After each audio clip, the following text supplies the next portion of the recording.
Alors, je m'appelle Stéphane Moriou. J'ai la chance aujourd'hui d'être probablement l'un des spécialistes du sujet du feedback, avec une expertise qui prend ses racines dans plein de choses différentes, à la fois mon expérience de consultant en évaluation qui a donné pendant 25 ans aujourd'hui des feedbacks à des milliers de candidats, à la fois en tant que chercheur qui s'est intéressé à la chose scientifique, en tant que manager, et puis aussi en tant que témoin privilégié de ce qui se passe dans des univers de haute performance, en particulier dans l'univers de l'opéra, qui sont des univers dans lesquels on pratique énormément le feedback. Voilà. Et c'est cette exposition-là qui m'a permis aujourd'hui de faire une synthèse de tout ce que j'ai pu observer, de ce que j'ai vu marcher, de ce que j'ai vu ne pas marcher, et que j'essaye aujourd'hui de retransmettre au plus grand nombre possible.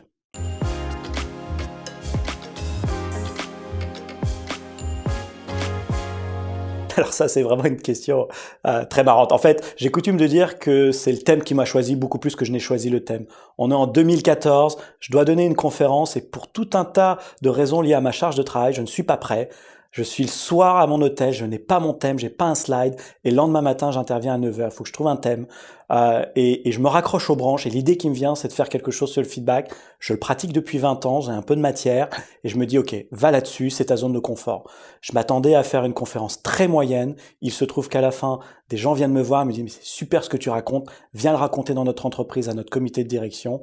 Et c'est le début de cette aventure qui a commencé en 2014 et qui, j'espère, durera très longtemps.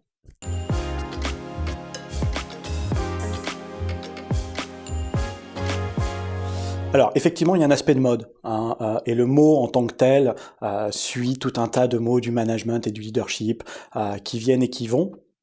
Alors pourquoi ça ressort aujourd'hui?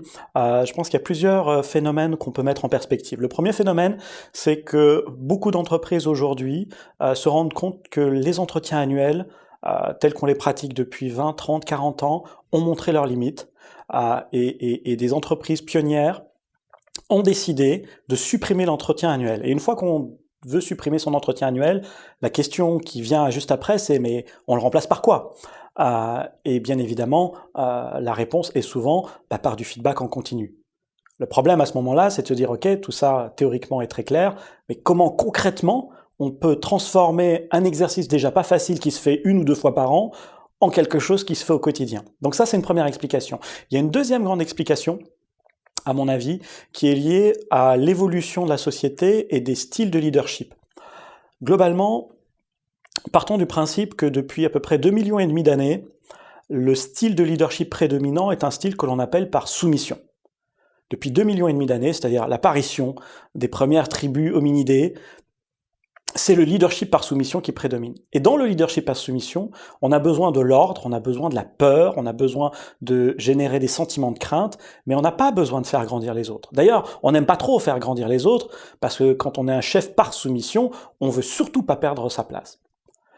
Mais depuis maintenant une vingtaine, trentaine, quarantaine, cinquantaine d'années, selon, dans des choses beaucoup plus contemporaines, on voit émerger un nouveau style de leadership qui est le leadership par engagement. Et il est fondamentalement différent du leadership par soumission, et il a besoin de nouveaux outils. Et parmi les outils du leadership par engagement, il y a le feedback. Et c'est renforcé par les attentes des nouvelles générations, qu'on les appelle Y, Z, C, qui sont des générations beaucoup plus en attente que les générations précédentes sur le feedback. Alors tout ça dans un contexte où les technologies de l'information mobile et toutes les plateformes de communication ont créé tout un tas d'avantages, mais en même temps ont créé des limites dans la communication en face à face. On avait finalement le terreau fertile pour qu'un sujet comme le feedback réémerge, et qu'on soit clair par rapport à ça, dans tous nos travaux et dans toute notre approche du sujet, on ne veut surtout pas en faire un thème ni à la mode, ni un truc de gourou sur lequel on dirait sans feedback, point de salut, ça résout tous les problèmes de la Terre. Non, le feedback c'est un petit sujet de communication, c'est un petit cadeau qu'on peut faire pour grandir l'autre, qu'on peut donner pour faire grandir l'autre, et ça, voilà, c'est juste un tout petit élément, mais on l'a théorisé, on l'a modélisé, on l'a travaillé, on a plein de retours d'expérience sur le sujet, pour que les gens puissent en mettre à la fois dans leur vie professionnelle et dans leur vie personnelle.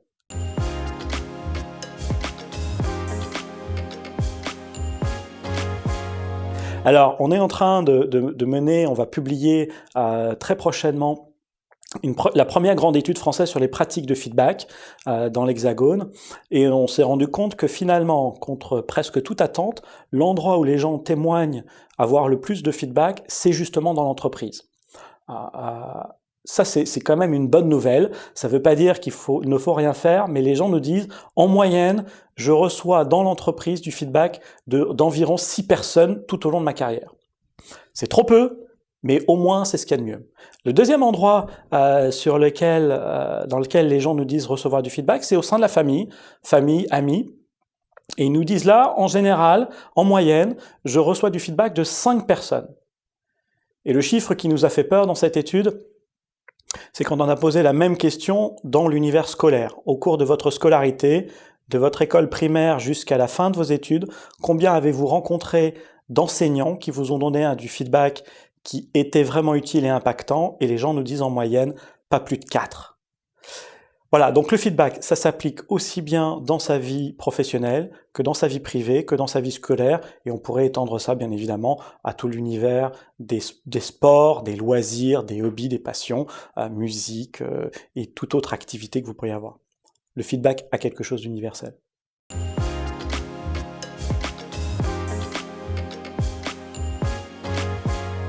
Alors effectivement, faire, demander et recevoir du feedback, ça s'apprend. On a montré qu'en fait, en réalité, c'était une compétence à part entière, où on peut même aller un peu plus loin, un ensemble de compétences. Parce que il y a peut-être une compétence générique sur le feedback, mais il y a des sous-compétences. Donner du feedback, c'est pas la même chose que recevoir du feedback. Il y a des gens qui sont très bons pour l'un, pas très bons pour l'autre. Il faut apprendre les deux. À l'intérieur de donner du feedback, on peut donner différents types de feedback. Il y a des sous-compétences à l'intérieur de ça. Par exemple, je peux donner du feedback dans un univers sur lequel je suis reconnu comme une autorité, il y a une compétence avérée. Et en même temps, je peux aussi peut-être apprendre à donner du feedback dans un univers sur lequel je ne suis pas un expert, je n'ai pas cette reconnaissance, et pour autant, mon feedback peut être tout aussi pertinent. Un peu dans le même esprit, je peux apprendre à donner des gros feedbacks, des choses sur des présentations importantes, des événements importants dans l'entreprise, mais je peux aussi peut-être apprendre à développer une compétence autour du feedback à chaud. J'appelle ça la relecture d'événements anecdotiques du quotidien. Être capable de piocher dans ce qui nous est arrivé depuis ce matin, par exemple, 2 ou 3 éléments où je vais pouvoir vous les restituer, non pas seulement comme un compliment ou une félicitation pour votre accueil et votre gentillesse, mais sur quelque chose qui va peut-être vous apprendre un élément dont vous n'aviez pas complètement conscience à partir d'un petit événement qu'on a vécu ensemble. Voilà, en tant que tel, ça c'est une vraie compétence qui se travaille et qui se prépare.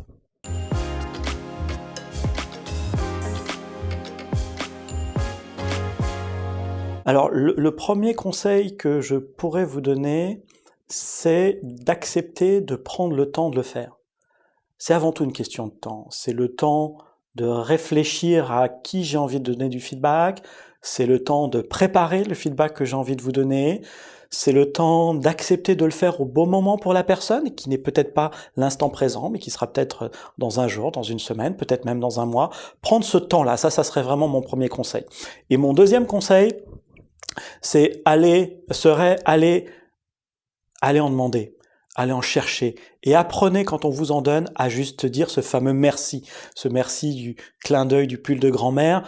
Voilà, apprenez juste à vous taire, à aller en demander, et quand on vous en donne, ne vous justifiez pas, prenez-le comme un cadeau, réfléchissez-le, allez poser la question à d'autres personnes, et peut-être à un moment donné, il y a des choses qui grattent, il y a des choses qui font pas plaisir, mais il y a des choses qui sont vraiment utiles pour réconcilier notre identité et notre réputation.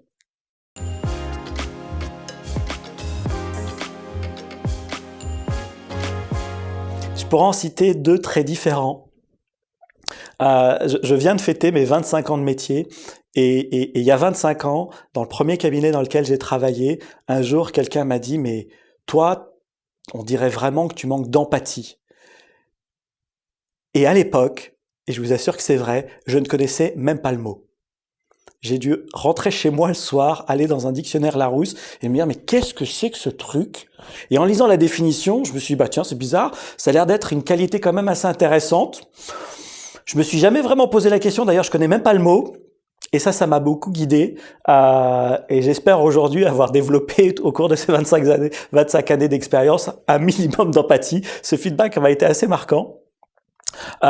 Et plus récemment, un feedback qui m'a beaucoup marqué, je le cite souvent dans ma conférence parce que c'est un feedback inattendu. Je donne ma conférence face à un parterre de gens qui sont de la direction des ressources humaines d'une entreprise récemment.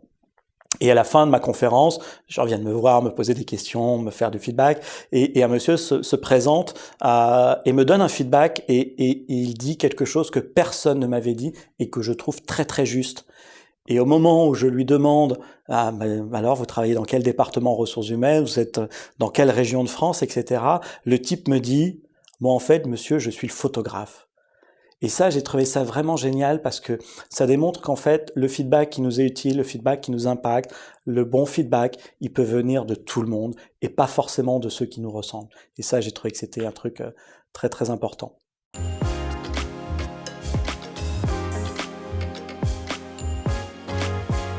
Je crois que quand on donne du feedback, il y a deux éléments qui pour moi sont très importants. Le premier élément important, c'est l'intention. L'intention est celle de la bienveillance, l'intention est celle de la sincérité, et l'intention est réellement dans cet acte libre du cadeau qui est de vous dire quelque chose qui peut-être va vous marquer, vous faire grandir. Ça ne marchera peut-être pas, mais quand je vous donne du feedback, ça va vraiment être mon intention. Et je pense que les gens perçoivent si l'intention est bienveillante, et même si on fait des petites erreurs techniques, si l'intention est bonne, les gens le voient. Ça, pour moi, ça serait le premier élément par rapport au fait de donner du feedback. Et puis, le deuxième conseil que je pourrais donner par rapport au fait de donner du feedback serait de dire, avant de donner du feedback, assurez-vous de la réceptivité de l'autre. Votre message est peut-être le bon, votre message est peut-être pas si bon que ça, mais qu'il le soit ou qu'il ne le soit pas, assurez-vous que l'autre est dans un état émotionnel, intellectuel, personnel, psychologique, de réception du feedback. Ce qui veut dire que pour moi, quand on donne du feedback, la plupart du temps, je vous conseillerais d'aller demander à l'autre s'il en veut et si cet instant-là est le bon instant pour lui. Et en fonction de sa réponse, adaptez-vous.